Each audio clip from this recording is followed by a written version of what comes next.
ба номи худованди бахшандаи меҳрубон. Салом. Барномаи китобхона аст ва меҳмони барномаи мо Азиз. Азиз ба ду маъно. Ҳам номи меҳмони барнома азиз аст ва меҳмони мо ҳам хеле як шахси азиз ҳастанд. Ака азиз, ба барнома хуш омадед ва мехостам аввал худатонро ба бинандаи мо муаррифӣ кунед. азизи нақибзод, рӯзноманигор, чанд соли охир ба тиҷорати китоб машғулам. Китобфурӯшӣ дар Тоҷикистон кори мушкил нест? тиҷорати китоб шояд дар тамоми ҷаҳон нисбати дигар тиҷоратҳо мушкилтар бошад ва дар Тоҷикистон ҳам мушкилоти зиёд дорад ва як тоҷири китоб ҳам баробари як тоҷири хӯрокворӣ ё ки тоҷири либос андоз месупорад, ё ки тамоми ҳама оҳдадориҳое ки дигар тоҷирҳо доранд, як тоҷири китоб ҳам дорад. Мушкили аз ҳама асосии иҷораи фурӯшгоҳҳо дар Душанбе хеле гарон аст. Нисбати даромади мардум ҳатто аз Москав Душанбе гаронтар аст, нархи иҷора гаронтар аст. солиёни дароз китоб мефурӯшед ва ҳоло гуфтед китобфурӯшӣ хеле як кори мушкил аст аз нигоҳи шумо. Албатта мардум мушкилҳои зиёдро паси сар мекунанд. қиматии бозор, мушкилии зиндагӣ ё дастрас надоштан ба манбаъҳо, иттилооту китоб. чаро фикр кардед ки бояд китоб бифурӯшед? Мақсад бо вуҷуди мушкил будан ин як нав хобби ҳам ҳаст барои шумо, ё фикр кардед муҳим аст ин коратон, ё мехоҳед як нав хидмат карда бошед ба ҷомеа аз ин тариқ, аз тариқи фурӯхтани китоб? вақти ман донишгоҳро тамом кардам ва мақсад доштам ки олӣ мешавам ва вақте ки ман дар аспирантураи академияи улум таҳсил мекардам, ҳамагӣ 4 сомонӣ, агар фаромӯш накарда бошам, 4 сомонӣ мо стипендия мегирифтем ки ба он намешуд зиндагӣ кунӣ ва ман бояд ки ягона роҳ тиҷорат буд. тиҷорат мекардам ва чун ишқу алоқае ки ба китоб доштаму ва ҳамун замон солҳои 97 ҳатто як мағозаи китобфурӯшӣ дар Душанбе, дар пойтахти Тоҷикистон вуҷуд надошт. ҳамин холигиро ба назар гирифтам ва ҳамин алоқае ки ба китобу ба умуман илму фарҳанг ки доштам, ҳамин самти тиҷората пеш гирифтам. аз ишқу алоқа ба китоб гуфтед. аз нигоҳи шумо барои як фурӯшандаи китоб, китобхонӣ ҳам кори муҳим аст? Яъне бояд донад чӣ мефурӯшад, чӣ китобро мефурӯшад ва худаш ҳам китобхон бошад? яъне муҳим аст ин ё не? Метавонад мисли ҳар тиҷорати тоҷир бошаду китоб савдо кунад? ҳатман як тоҷири китоб ҳатман як тасаввуроти умумӣ ҳадиақал дошта бошад. акнун як нафар наметавонад ки ҳам китобҳои фарз кардем бадеӣ, ҳам китобҳои иқтисодӣ ё ки сиёсиву тиҷориву ҳам равоншиносиву фалсафаву ҳамаро хонда тавонад. аслан харидори шумо киҳоянд? масалан кӣ аз шумо китоб мехарад? кадом қишр манзурам китоб мехарад? ва онҳое ки китоб мехаранд барои як кишвар мисли мо Тоҷикистон, мешавад умед баст ки ҳамин қадар китобхон кофӣ аст ки мо як ояндаи нек дошта бошем, як ояндаи дурахшон дошта бошем ва дар бисёр самтҳо рушд кунем? аксари муштариёни мо ҷавононанд ва хушбахтона нисбати солҳои пеш хеле бештар шудаанд. тавре ки пештар гуфтам, дар соли 97-98 дар шаҳри Душанбе ҳатто як фурӯшгоҳи китоб вуҷуд надошт. ҳоло хеле зиёд аст ва ҳамаи ҳамин фурӯшгоҳҳо лоиқи худашон муштарӣ доранд ва бештарашон ки ҷавононанд. мо метавонем ба ояндаи Тоҷикистон, ба ояндаи ҷавонони тоҷик бовар кунем. бештар чӣ мехонанд? масалан дар кадом самт бештар мутолиа мекунанд? китобҳое ки имрӯзҳо пурфурӯшанд, бештарашон китобҳо дар бораи тиҷорат, дар бораи худтакмилдиҳӣ, китобҳое ки ангезаи шахсро боло мебарад. инҳо ҳастанд китобҳои равоншиносӣ, китобҳои бадеӣ, китобҳои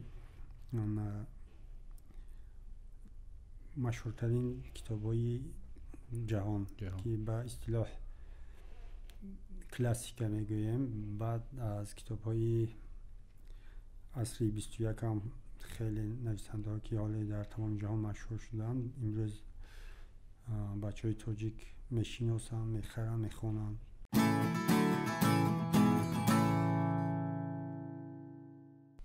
در برابر اینکه مردم خودشون میخونن، میبینن و به شما فرمایش میتین، شما هم تلاش میکنید که از نوآوری ها خودتون بیارید یا توصیه دهید یا پیشنهاد کنید که همین کتاب عین زمان خواندنش خوب است یا مهم است برای جامعه ما و جوانان ما. این اقدام ها هم میکنید یا که فقط با طلبات بازار به نوبت میگیرید و طلبات مردم به نوبت گرفته کتاب میارید؟ ما در برابر به نظر گرفتن طلبات بازار خودمو حتما هفته حداقل 2 بار از اینترنت جستجو میکنیم، میبینیم که در بازار کتاب در جهان مثال چی امروز بیشتر خریدار دارد، چی فرض کردیم در روانشناسی چه کتاب‌های نو پیدا شده است، در سیاست شناسی چه کتابی نو، یا که در فلسفه. خلاصه در از پی همین جستجو همیشه هستیم. ما بیشتر در روزنامه‌ها، مجله‌ها یا طریق سامانه‌های اینترنتی یا شبکه‌های اجتماعی می‌خونیم. نویسنده‌های ما، زیایی‌های ما بیشتر از آن شکایت میکنن که کتابخوان کم است، مردم کتاب نمیخونن، مردم به کتاب فروش ها نمیروند. از شخصیت های معتبر، منظورم وزیران، دپوتات ها، رئیس ها و آنهایی که گاه و گاه دعوت میکنن مردم رو به کتابخوانی خودشون به فروشگاه های کتاب، یعنی به مغازات تشریف میارن. دیدید این گونه شخصیت ها رو؟ مثلا اگر با فویز گویم چقدر اینها میان برای کتاب خرید؟ من هیچگاه یگان منصبداری تاجیک در کتاب فروشی ها ندیدم، چون من بیشتری وقتم در کتاب فروشی ها میگذارم. حتی عالمانی تاجیک خیلی کم میبینیم. شاید در بین وزیرها عموما منصبداران سطحی بالا آدمانی باشد که به واسطه خودشون نمیبیایند، اما یاردمچیشون یا که یگان خشتبارشون میفرستن که کتاب خرید. شاید باشد، نه، اما من واقعیت گفتم، اون چیزی را گفتم که میبینید و هیچگاه یگان منصبدار کتاب خریش ندیدم. یک زمانی بود که مثلا اهل علم، اهل معرفت جایگاه سزاوار خودشون نداشتن. وقتی که اینها یک جایگاه سزاوار، مقامی بلند که نداشتن، یک جوان نمیخواست که مثل اونها باشد. یک جوان به همین خلاصه رسیده بود که اگر که مردمی کتاب خوانده و دانشور و عالم زندگی داشته باشد دیگر چی حاجتی خواندن معنا ندارد. اما امروز که بچهای جوان میبینن که یک تاجیک در نتیجه خواندن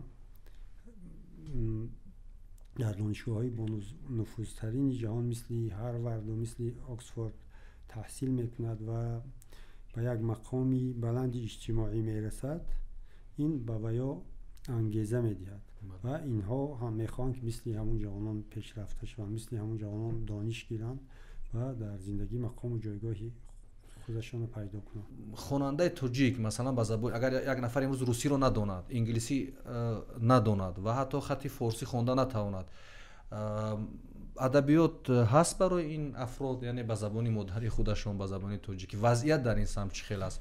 همچون یک کتاب فروش و منعقد کتاب خیلی کم. یک سال پیش من به کشوری همسایه به ازبکستان سفر کرده بودم و چون کارم که تجارتی کتاب است به همین مسئله بسیار توجه کردم و دیدم که اکثری کتاب‌های بهترین جهان، کتاب‌های بدیهی را در نظر دارم، به زبان ازبکی ترجمه و نشر شده است که در کشوری ما شاید 5% آن ترجمه نشده باشد و ما در آینده 2 راه داریم.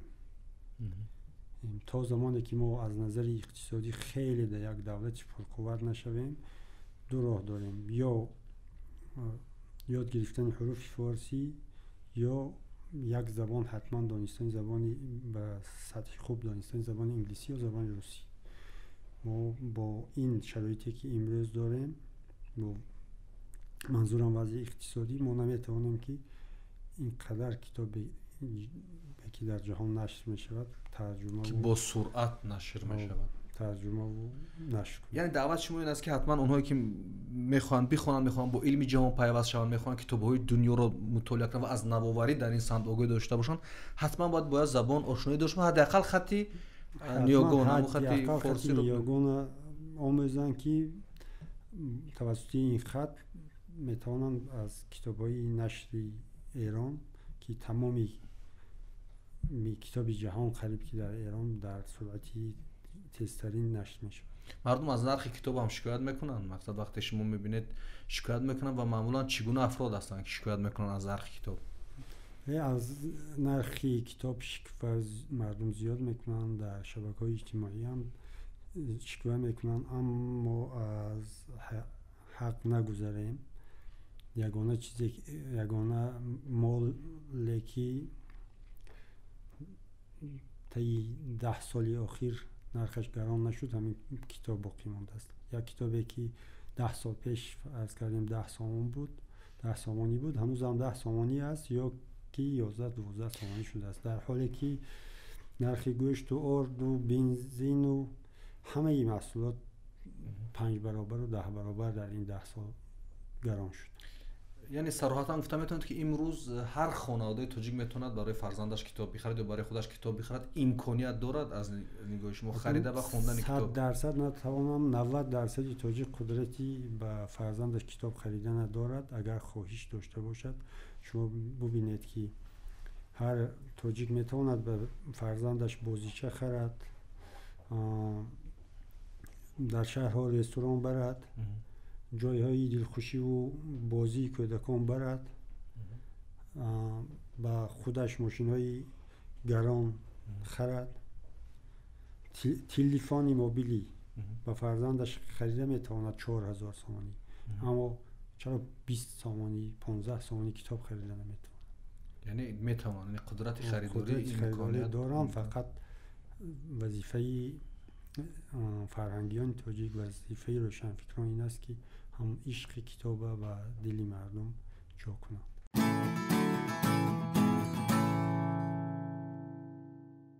جایی بود که کتاب به زندگیتون کمک کرده باشد؟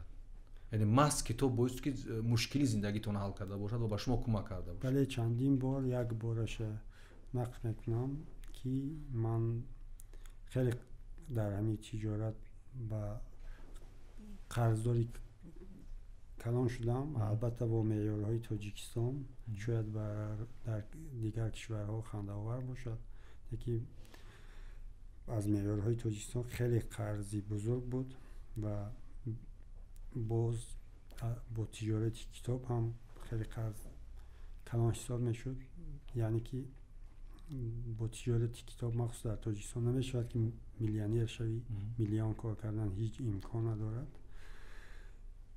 به هر حال من خیلی قرضدار کلان شدم و با اصطلاح گرفتار دپرسیا شدم. یک مدتی کوتاه، شاید 15 روز 20 روز. و من یک کتاب خواندم، کتابی مارک فیشر، مؤلف آمریکایی، نامش هم با فارسی ترجمه فارسیش بود، میلیونر یک شبه.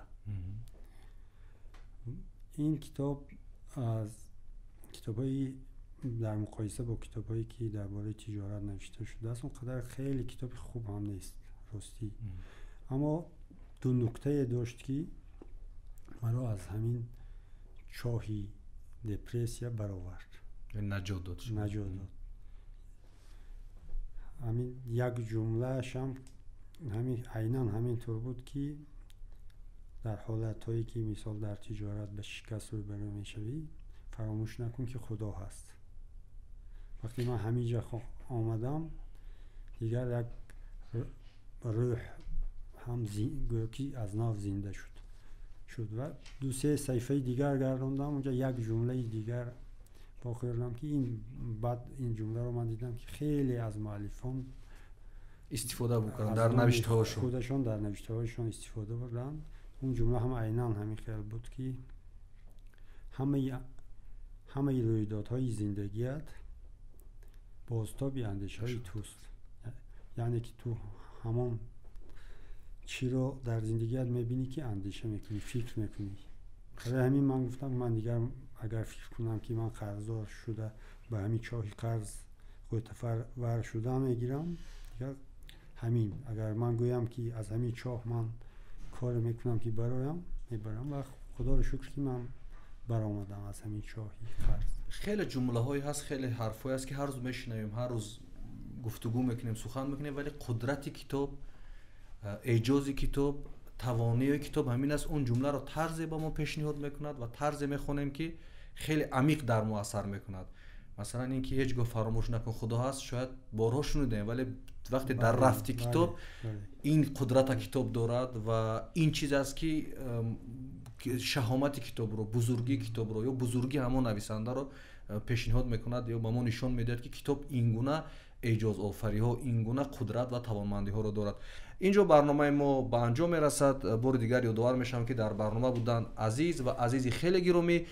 در برنامه آینده با سری دیگر مشکلی ها و پرابلم هایی که در اطراف کتاب است با ایشان صحبت خواهیم کرد. اینجا برنامه کتابخوان به انجام میرسد. خداحافظ.